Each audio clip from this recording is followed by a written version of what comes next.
Buenas noches, amigos y amigas televidentes. El 31 de julio concluye el periodo de los 5 magistrados del Tribunal Supremo Electoral y es la Asamblea Legislativa quien elegirá a los sustitutos. En términos prácticos, la elección no tendría por qué ser complicada, pues de los 5 puestos, 3 le corresponden a los partidos políticos que más votos obtuvieron en la última elección presidencial, es decir, Gana, Arena y el FMLN, y los otros 2 a la Corte Suprema de Justicia.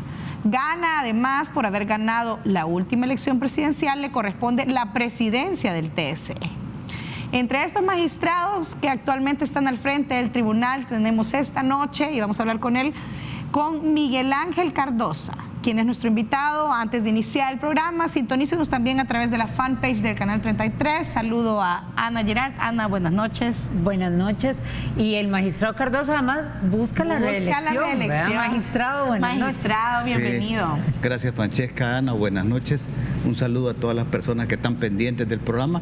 Efectivamente, estamos por terminar el periodo, como usted bien mencionaba, y en mi caso particular, habiendo sido propuesto hace 5 años por la Corte Suprema de Justicia, intento nuevamente entrar en una terna de la Corte Suprema. Pero ya la Corte la presentó. La Corte ha presentado las ternas, entiendo ya oficialmente, después de completar el proceso que realizó la Comisión de Jueces, que al final termina con la decisión de Corte Plena, que construye 2 ternas de propietarios y 2 ternas de suplentes, y se presentan a la Asamblea Legislativa, y ahí ya es el órgano legislativo, la Asamblea Legislativa, conforme a sus procedimientos, que ellos tomarán la decisión. Y usted nos decía al inicio del programa que estaba armando cajas, sí, porque al final no sabía qué podría pasar, pero pues solo se está cambiando de oficina. ¿Por qué no?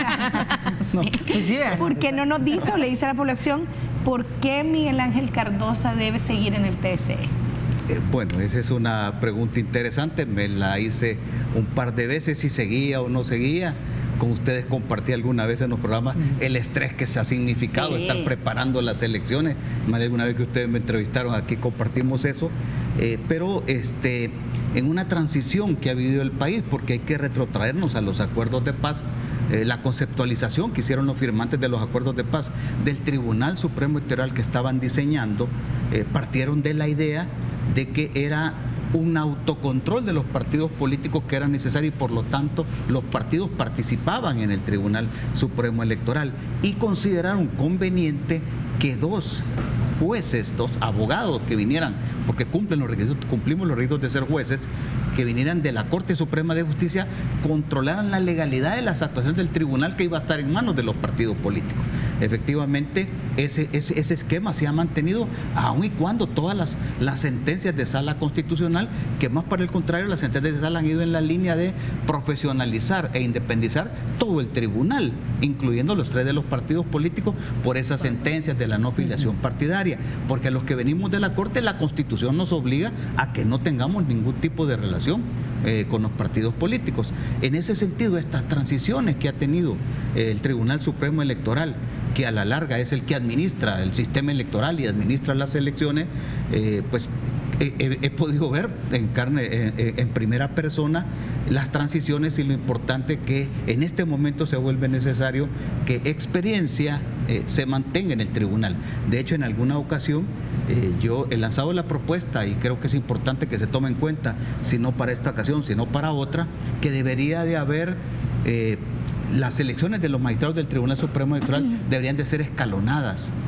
Como los de la Corte Suprema. Como los de la Corte Suprema, para evitar de que los 5 se vayan y venga 5 nuevos, con el riesgo que sean 5 que no conocen de las elecciones y van a enfrentar en 20 meses, en menos de 2 años, las próximas elecciones que serán complicadísimas. Entonces, creo que eso es importante, que los proyectos se mantengan con alguna capacidad de conducción de algún magistrado que tenga experiencia. Magistrado, pero el nombramiento, las 2 ternas que ha presentado la Corte también han generado cierta inconformidad en la sociedad civil.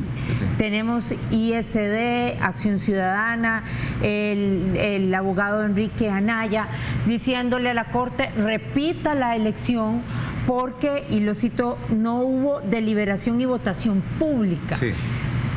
Partiendo de un precedente que hubo con el CNJ y la Corte Suprema de Justicia, la elección para la Corte.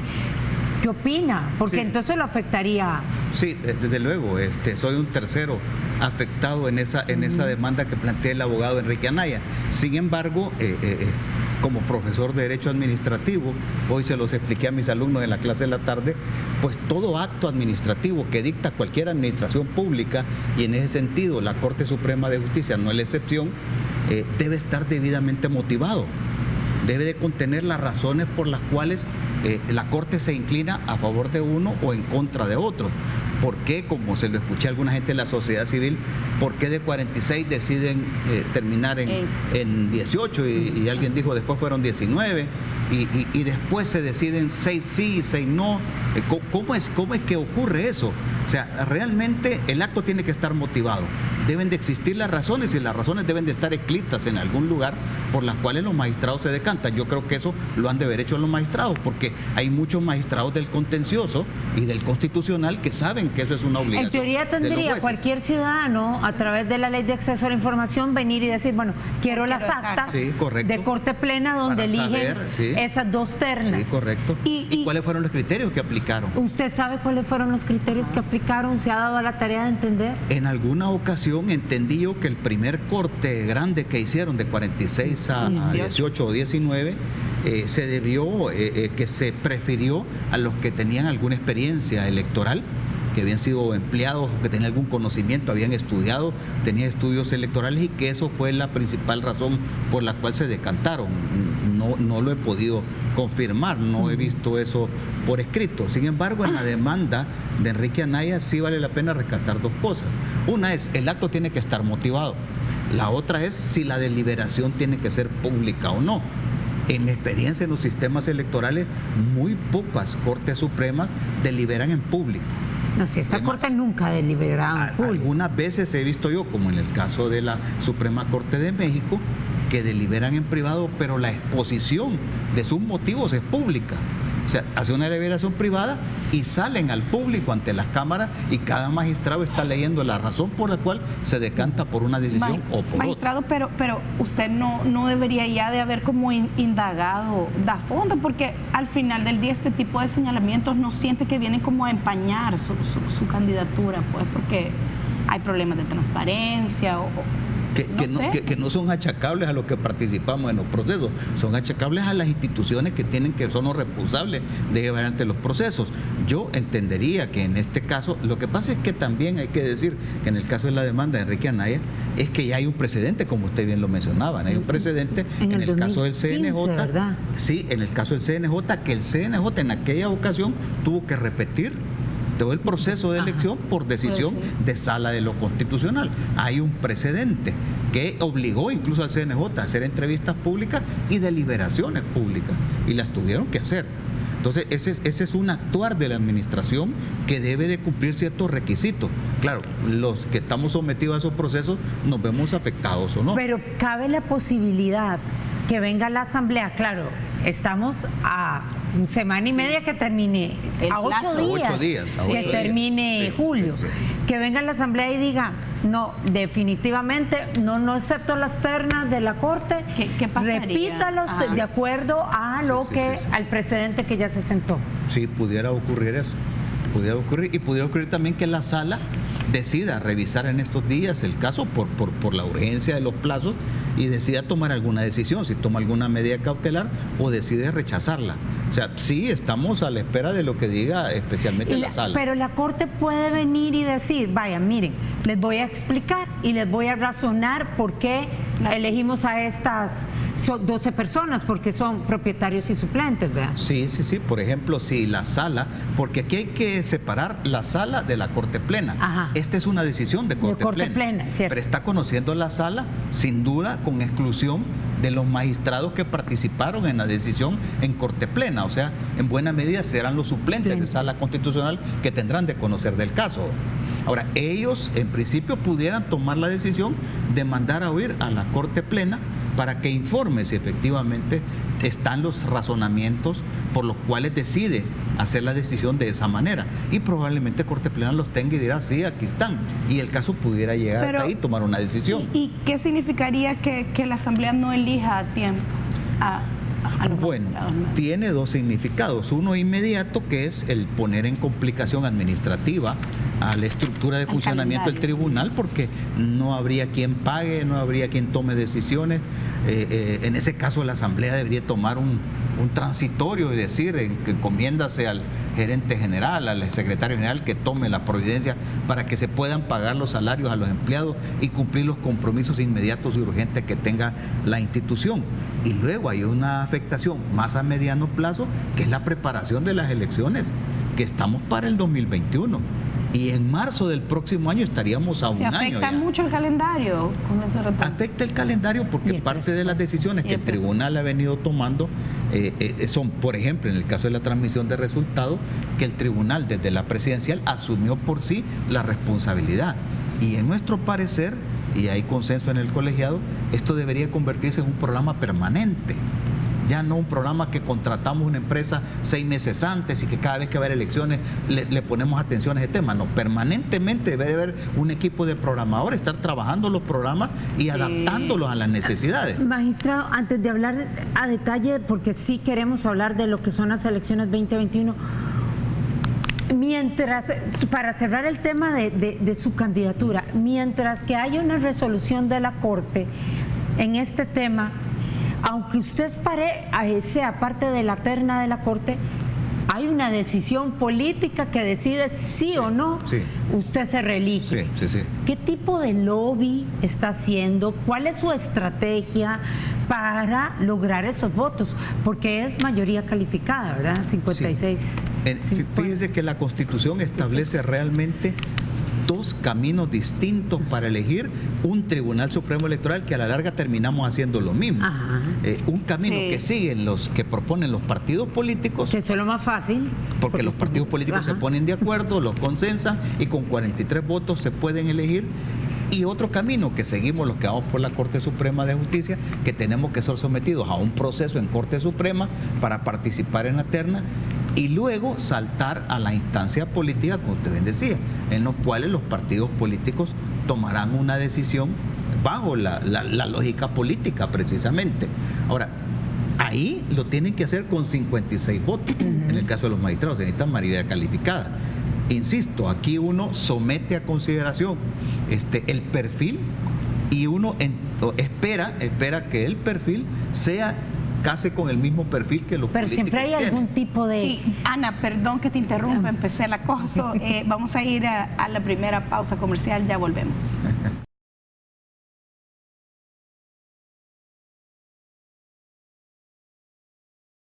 Sí, continuamos. Ana, perdón, te interrumpí en la pregunta. Sí, gracias. Le preguntaba, magistrado, la estrategia de Miguel Ángel Cardosa dentro de la Asamblea, porque se necesita una estrategia. Sí. Por van baremo, por más entrevistas, siempre hay un tema de negociación. Sí, me lo dice a mí que en 7 veces he ido a la Asamblea Legislativa a someter a consideración mi currículum para elegirme en cargos públicos. De los 6 anteriores, tengo 5 de 6. Ajá. Va bien, va bien. Muy bien, vamos al séptimo, vamos a ver qué ocurre en el séptimo. Efectivamente, uno lo que busca en principio es, de acuerdo a las realidades políticas. La realidad política ha cambiado mucho. Hasta el 2014, que yo fui electo magistrado del Tribunal Supremo Electoral, bastaba llegar a platicar con los jefes de fracción, que normalmente lo buscaba uno para entrevistarlo, tener el respaldo del jefe de fracción, porque eso uno sabía que cubría a la fracción de la Asamblea Legislativa. En esta ocasión es distinto, no del todo es así.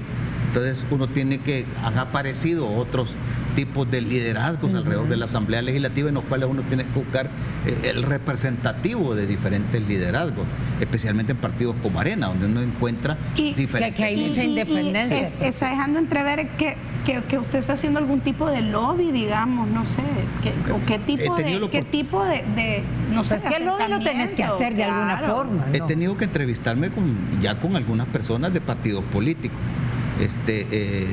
En principio eso es lo que uno busca, porque es la única forma de llegar. El problema no es el lobby, el problema es los acuerdos que vos podés llegar o las promesas que uno pueda asumir. Sí, desde luego.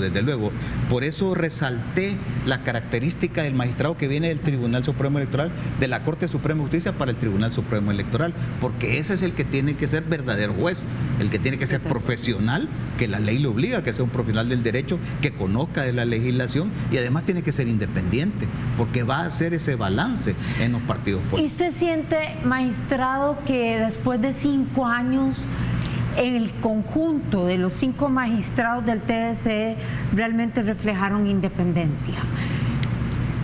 Ese es uno de los principales retos que tiene el tribunal, ir reflejando cada vez más independencia. O sea, ciertamente el hecho de que vengan 3 de partidos políticos implica una especie de influencia al interior de los partidos políticos. Y esa fue la lógica de los firmantes de los acuerdos de paz. O sea, que hubiera un equilibrio. Si es que el corazón de la desconfianza del sistema electoral salvadoreño lo que permite que los partidos tengan alguna capacidad de influencia al interior para efecto de garantizarse que el camino es correcto, pero en equilibrio. Y ese es el ejercicio que tiene que hacer también los que provenimos de la Corte Suprema de Justicia.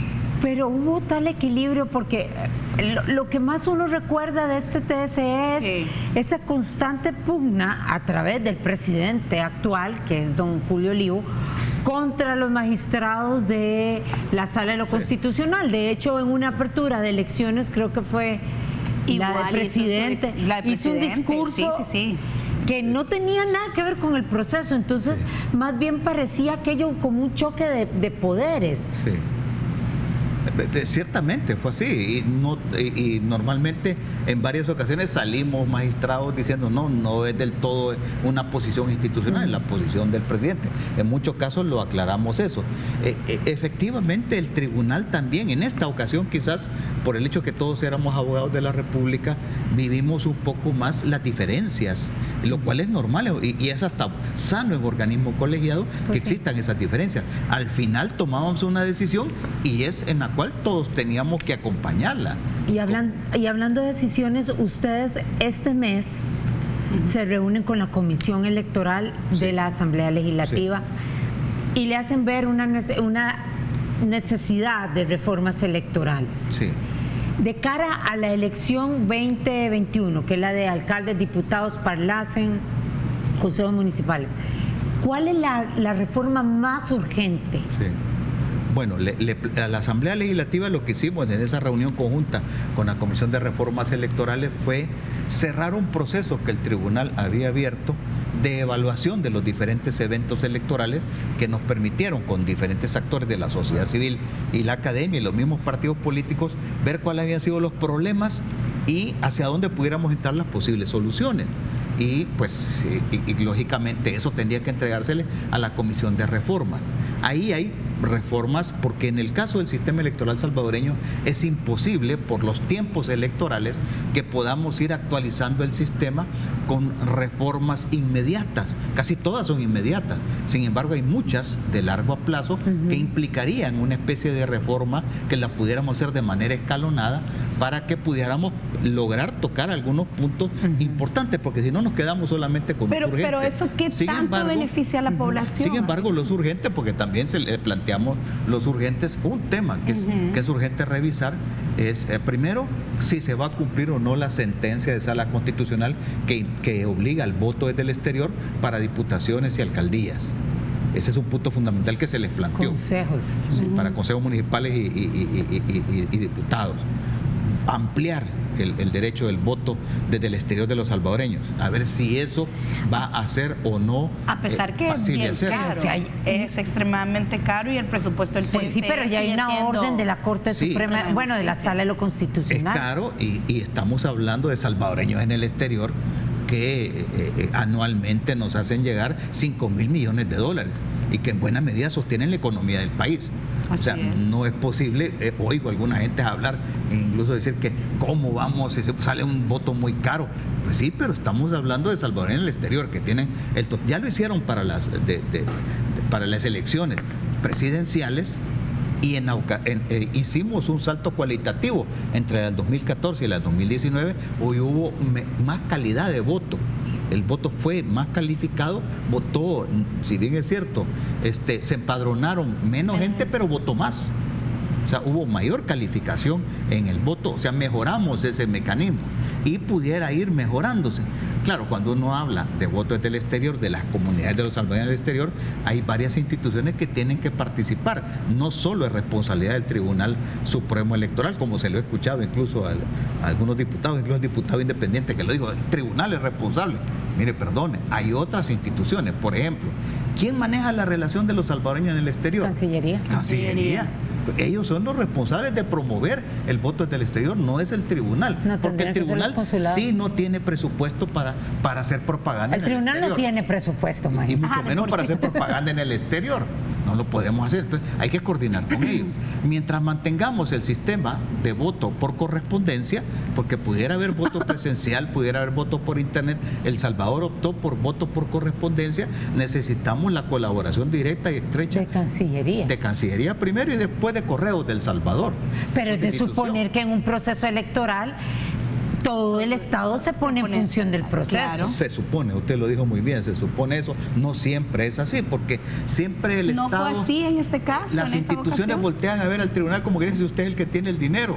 No, el tribunal ya no tiene dinero. El tribunal le ha venido reduciendo su presupuesto. Fíjese que en Cancillería, he de decirlo sinceramente, hubo mucha más colaboración para la elección 2014 en Cancillería que para la elección 2019. Hubo mucha más colaboración en aquella ocasión, incluso para el 2014 fueron hasta delegaciones de Cancillería. ¿Será porque como sentían que iban a perder? Entonces no les... no sé cuál Digo, fue la está razón. especulando. No sé si- entonces, pero sí realmente tuvimos más colaboración en ocasiones anteriores. Yo he tenido la oportunidad de estar dando una conferencia en México sobre voto desde el exterior y pude ver cómo la Cancillería mexicana tiene trabajos, tiene proyectos anuales con los mexicanos en el exterior. Magistrado, pero ¿por qué tendría que debatirse o ser una decisión de la Asamblea el cumplir o no la resolución de la Corte? Si la Corte ya fue clara, los salvadoreños del exterior tienen Van a derecho a votar en el 2021. Sí, entonces el planteamiento debería ser, diputados, ¿cómo la van a cumplir? Porque aquí hay reglas que necesariamente tienen que ser reglas de ley, que la Asamblea Legislativa tiene que aprobarlas necesariamente, no tenemos de otras, porque, por ejemplo, ¿a dónde vamos a aplicar el voto que venga desde el exterior? ¿A qué circunscripción va a ser sumada? Esa no es una decisión que el tribunal puede eso tomar. es muy buen punto. Esa es una decisión legislativa, necesariamente legislativa. Y aquí la Sala de lo Constitucional lo sabía muy bien, porque la orden se la dio a la Asamblea Legislativa y no ocupó la frase que ocupó en el caso de... ¿Y qué recomendaría el TSE? ¿Cómo aplicar esa circunstancia? Sí, les recomendamos, les hicimos el planteamiento de varias recomendaciones, incluso les hicimos el planteamiento que pudiéramos hacer una petición, ya sea la Asamblea o el Tribunal, por ejemplo, para aplicar escalonadamente para el 2021, apliquémosle para la votación para los diputados y dejemos para el 2024 para consejos municipales, porque es mucho más complicado. Las experiencias que uno ve, que no son muchas, pero se encuentran, tienen que ver más que todo con votos para diputados, es donde más experiencia hay en derecho comparado. Para consejos municipales son muy pocos, se las encuentra uno, pero son muy pocos. Pero claro, pero por ejemplo, ustedes tendrían que mandar las papeletas de los 14 departamentos. No, o mandar un mapa, no sé, le correspondería a la Asamblea normal. Porque ¿por quién va a votar el salvadoreño en el exterior? La regla tiene que determinar la Asamblea Legislativa a dónde se va a sumar ese voto. Mire, hay diferentes formas. Está complicada La que yo me he encontrado es, por ejemplo, que el voto se sume en el departamento donde nació el salvadoreño en el exterior. ¿De dónde es el DUI, por ejemplo? Porque el DUI, Dice. como es salvadoreño en el exterior, la dirección que aparece en el DUI es la del exterior. No aparece un municipio en El Salvador. Pero sí aparece el lugar donde nació. Eso sí aparece. Ahí donde en el departamento donde nació se puede aplicar. Otros países lo que han hecho es crear circunscripciones especiales. Por ejemplo, República Dominicana tiene los diputados de ultramar que se eligen en el exterior, en una circunscripción especial en el exterior. O sea, los dominicanos en el exterior eligen sus propios representantes que viven en el exterior. tienen una circunscripción y especial. convertir un diputado... es Pero decir, ya hay 84 diputados. no, ya hay porque agarras y tendría que- sacas, le restas diputados salvadoreños para un diputado en el Y exterior. también aquí hay una disposición constitucional que dice que las circunscripciones serán en el territorio nacional. Dice la está Constitución. complicado. Entonces, es por eso digo que es una regla legislativa. Pero esa reforma, una reforma de ese tipo, ¿puede esperar Va a esperar. al quizás. próximo año o tendría que estarse tomando este año? Eso se lo planteamos como una reforma urgente. Es urgente tomar una decisión Porque sobre ustedes, eso. Porque es un porque tema de tendría costo, que entrar en estas elecciones esta Claro, reforma. sería para el 2021. O sea, si la vamos a aplicar el 2021, acordémonos primero que las reglas no se pueden modificar.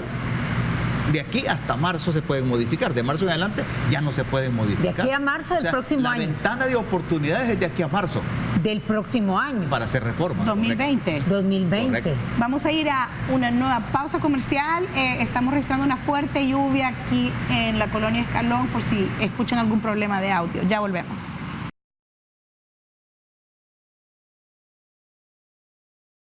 Continuamos. Ana, tenías unos comentarios de los televidentes. Sí, bueno, le mandan saludos desde Los Ángeles, California, Susan Hernández, y hace varios comentarios. Dice, pues sí, deberían hacer un plan para que los que estamos fuera del país podamos votar. No importa cuánto sea, lo importante es que podamos votar. Y pregunta Alex Alvarado, ¿los que se han hecho ciudadanos norteamericanos pueden seguir votando en El Salvador? Mientras tengan DUI con dirección en el exterior, pueden seguirlo haciendo.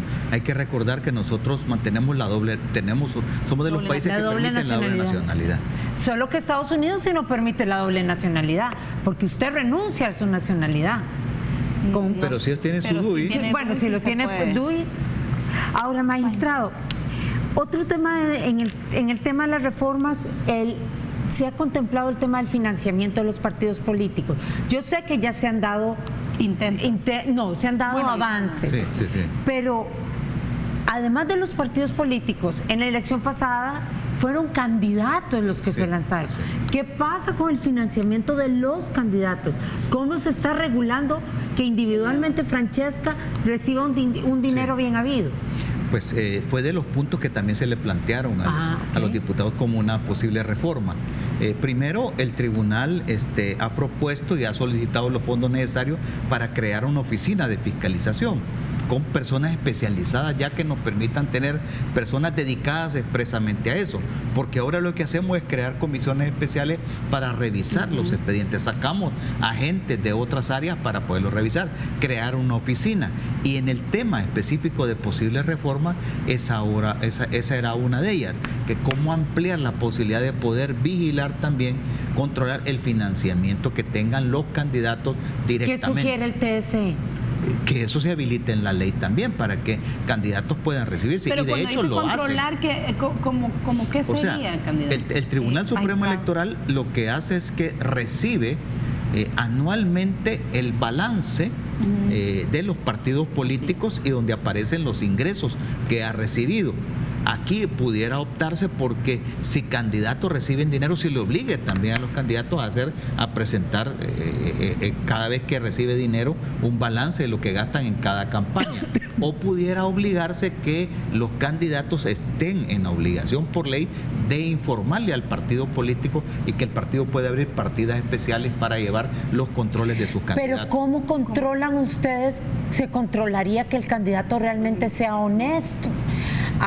De decir, yo te recibí 5,000 y no 50,000. y capaz estoy gastando 50,000, pero no, ¿cómo fiscalizar? Bueno, cuando él dice recibe es porque tuvo una donación.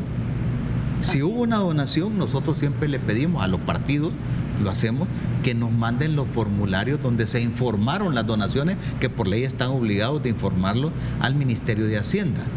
El formulario B90 creo que se llama el tal formulario, y se los pedimos nosotros. Incluso nosotros podemos hacer también cruces de información con el Ministerio de Hacienda para contrastar que efectivamente ha sido así. ¿Ustedes tienen esa potestad? Nosotros lo podemos hacer perfectamente. Incluso hasta valdría la pena, y lo hemos estado conversando ya en varias ocasiones, crear como convenios conjuntos para cruzarnos información con la Corte de Cuentas, con el Ministerio de Hacienda. Actualmente no está regulado la donación privada que recibe, ¿Cómo no? La donación individual. Sí, no, la individual no, la privada. La privada sí, pero la que recibe el candidato No. Se supone que se la reportan a los partidos políticos. Se supone. Si eso no está ocurriendo, es lo que una de las cosas que nosotros le propusimos a los diputados, que se regule en la ley, o que el candidato declare, o que se lo declare a su partido para que el partido lo pueda incluir en su informe. Eso lo propusieron y ¿cuál fue la retroalimentación? No las han estudiado. No las han comenzado a estudiar.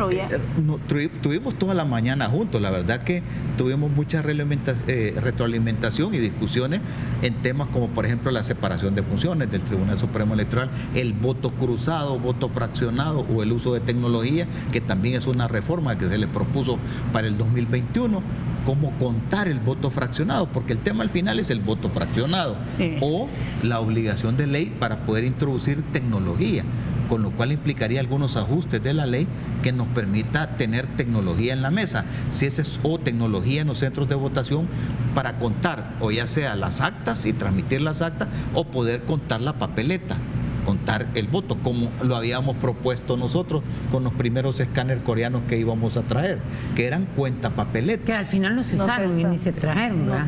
Nosotros trajimos, lo que pasa es que reconvertimos la donación ya no de escáner cuentapapeletas, sino que escáner tradicionales. Maximizando. De 300 a 1800, pero lo que realmente nos resolvían los problemas era el cuentapapeletas, porque esas poníamos las 400 hojas y pasaban, y ahí el sistema informático captaba la información, captaba votos enteros, votos fraccionados y marcas de preferencia, que resolvía el problema. Magistrado, también leí que hay una intención del tema de la propaganda.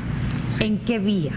En la vía de subir las sanciones para que realmente los partidos políticos y los candidatos cumplan, porque algunas veces publican, hacen las publicaciones y ya en los cálculos de gastos incluyen los 1.000 colones que le va a poner de multa el Tribunal, $57 o algo así. La multa que le va a poner el Tribunal Supremo Electoral, que se han mantenido en la ley, que no asustan a nadie. Entonces es subir multas. Es subir multa, en la línea de subir multa. Mire, no sé si va a sonar chistoso, pero ¿qué pasa con el tema del exceso del Photoshop? Sí. Porque realmente hasta dónde hubo fraude electoral al reflejar una imagen que no correspondía con la realidad de quien asumía el cargo. Sí. ¿Eso no lo han considerado regular? En la propaganda como tal, solamente que se haga de manera anticipada, promoviendo la imagen. Pero se discutió, y en la propuesta que se le dejó a la Asamblea Legislativa se habla también que los candidatos utilicen la foto que aparece en el DUI, que es la oficial. Toda su propaganda. Claro, pero es la más fea, porque todos tenemos la foto más fea, la del DUI. Sí, efectivamente es así, pero es la única foto oficial, porque si no nos prestamos a eso, que puede estarse haciendo Photoshop. Y realmente se puede hasta generar confusión. La verdad que no lo deberían de abusar de ello, porque te puede generar confusión al votante. Pero no se ha considerado regularlo. No, eso no lo hemos considerado regular. Lo que sí hemos considerado regular es por los problemas que nos da, porque muchas veces los candidatos, cuando van a mandar sus fotos, tratan de hacer o Photoshop o salir como, por ejemplo, como los conoce el pueblo, que algunas con veces, sombrero. Por ejemplo, hay candidatos que toda la vida andan con sombrero, entonces quieren salir con sombrero, así como lo conocen. Si se quita el sombrero no lo va a conocer nadie. Entonces nos retrasa poder mandar a hacer las papeletas, es una complicación recoger esas fotos. Entonces, algunas veces, y se les ha propuesto a los diputados para que consideren si se toma la foto del DUI, que es la oficial. Magistrado, también en la reforma se ha reconsiderado evaluar los requisitos para ser diputado no partidario, que en San Salvador son 12,000 firmas. Sí. Los ahogan a los pobres no partidarios.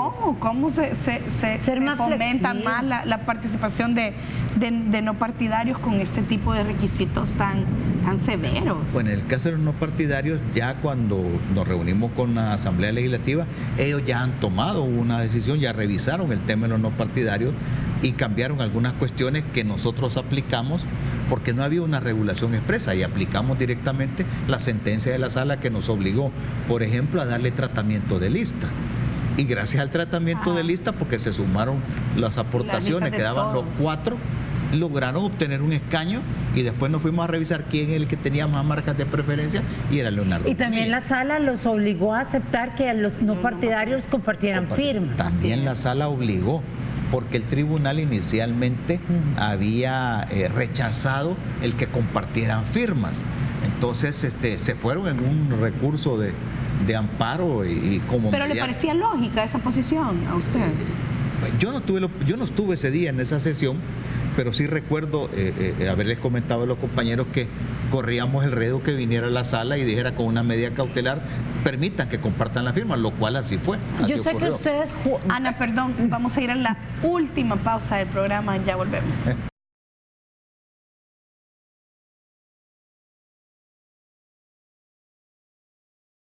Continuamos, Ana. Sí, para cerrar lo de los no partidarios. Magistrado, ¿usted cree que es justo como el sistema le ofrece alternativas a los no partidarios? ¿No debería haber una flexibilización para que hubiesen más candidatos no partidarios participando? Sí, yo estoy de acuerdo con que habría que flexibilizar. El problema es que realmente el sistema electoral salvadoreño, producto de los acuerdos de paz, está pensado en los partidos políticos, no está pensado en los candidatos independientes. Habría que hacer toda una revisión de la legislación para armonizar el tema de las candidaturas independientes. Yo creo que es necesario y ojalá que el diputado independiente pueda presionar un poco por esa vía para que se haga una armonización y se puedan revisar algunas de los Sería criterios. Constitución y ley electoral, ¿verdad?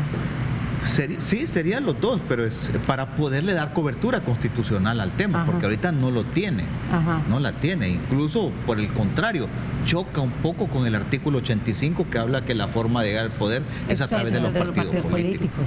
Magistrado, bueno, ya que estamos en el último bloque, el presupuesto 2021, yo sé que ustedes, los actuales, terminan ahora el 31. El 31.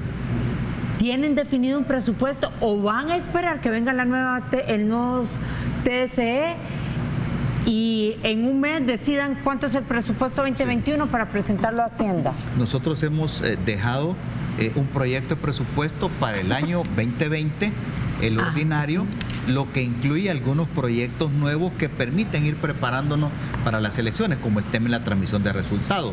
Estamos incluyendo ahí crear una oficina dentro del área informática, una oficina especial para tener unos 6 programadores que estén trabajando. ¿Cuánto es el presupuesto para el próximo año?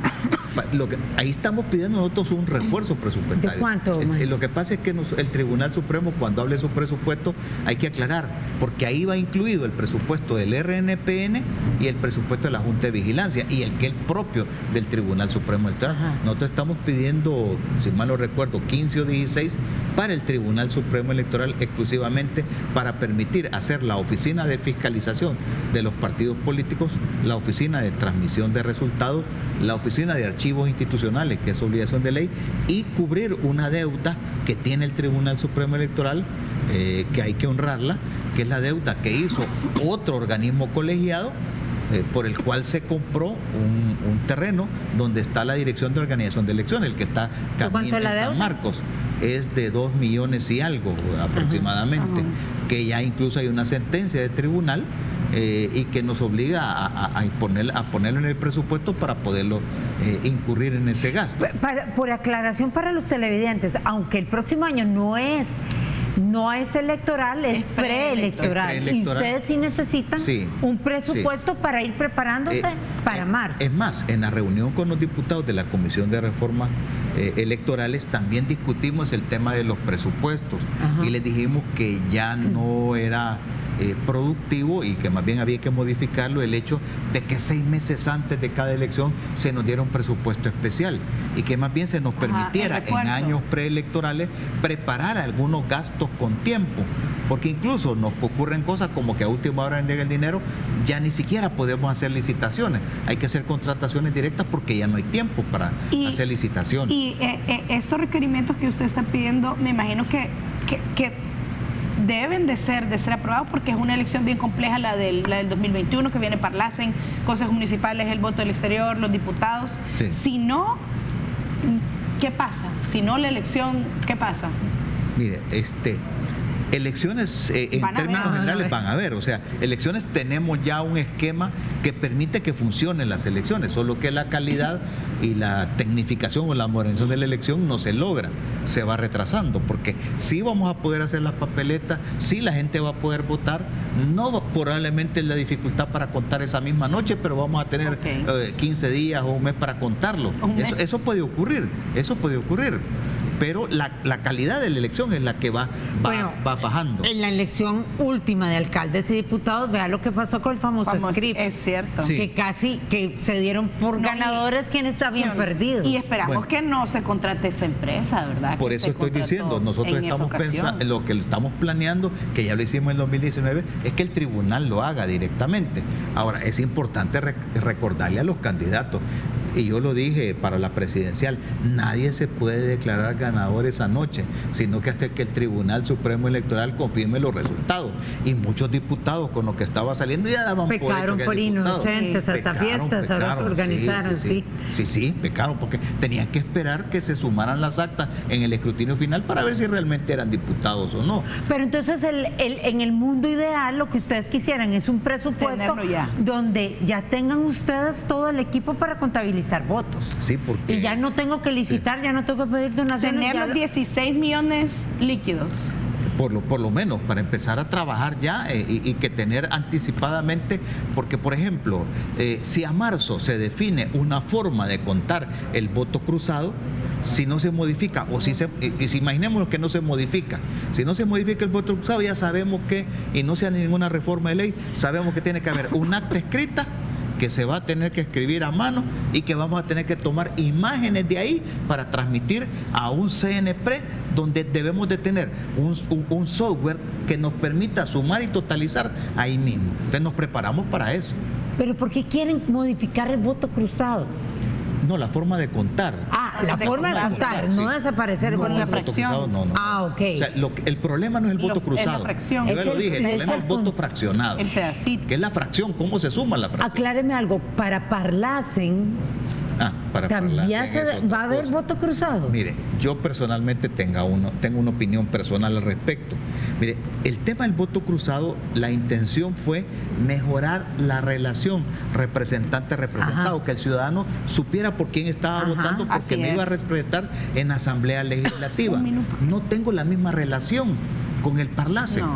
Nadie sabe qué hace el Parlacen. Entonces, yo personalmente, y se lo propuse a los diputados en la reunión, que pudiéramos pedirle a la Asamblea, a la Sala de lo Constitucional, que se pronuncie sobre si mantenemos el voto cruzado, las listas abiertas en el Parlacen, o regresamos a lista cerrada y nos quitamos ese problema, porque el problema es grave. ¿Por qué? Porque esa papeleta del Parlacen, que en el 2015 fue de 200 rostros, se aplicó a nivel nacional, lo aplicaron en los 14 departamentos, y la JRB en muchos municipios alejados de las cabeceras tuvieron graves problemas para contarlo. Bueno, sin duda, de verdad que este tema da bastante de qué hablar. Magistrado, esperamos tenerlo nuevamente a partir del 1 de agosto. Del 1 de agosto, aquí en el programa. Aunque sea como analista político, si no quedó como... Claro que sí, con el mayor de los gustos. Gracias por habernos acompañado. A la orden. Ana, buenas noches. Buenas noches. Buenas noches, amigos y amigas televidentes. Nos vemos el próximo viernes. Que descansen.